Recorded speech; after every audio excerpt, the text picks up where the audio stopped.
Hello everybody, Chanukah Sameach. How much money is a person obligated to spend on a mitzvah?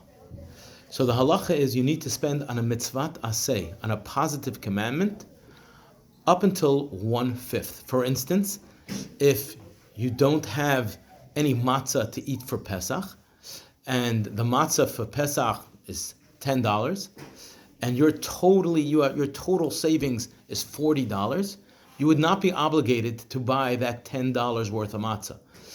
Once you have $50 in savings, and now the $10 matzah is 1/5 that you have to spend. So 1/5, yes. 25%, no. That is the max you have to spend on a mitzvat aseh. On a mitzvat lo taseh, you have to spend all the money. There's no limit. For instance, if you need to eat and there's no kosher food, the only kosher food that's available would mean that you had to spend your entire savings. That's fine. You're not allowed to buy non-kosher food.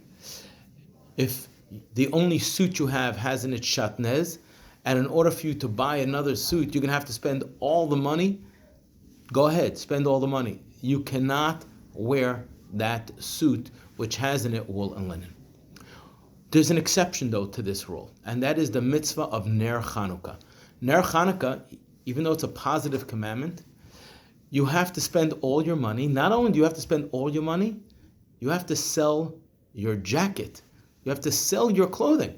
Not only that, you even have to ask someone for money in order to buy the oil or the wicks for your Hanukkah menorah. Why?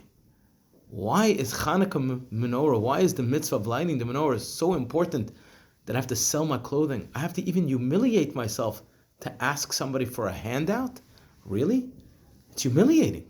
Why am I being asked to do that? More so than other mitzvot. And the answer is because it's Persume Nisa. The Hanukkah menorah the mitzvah is to recognize and make public the miracle. You're declaring, you're recognizing that a miracle took place. In other words, gratitude. Gratitude is such a basic and honorable and basic core of a human being that it's worth it to do something that is dishonorable, like asking somebody for money, for me to admit and declare that I am indebted and to honestly say, this miracle was done for me. I owe you a thank you. To admit to owing a thank you is so essential. It's so core and so basic that it requires us to sell our jacket. It requires us to use all our money. It requires us even to ask others for money. Chanukah Sameach.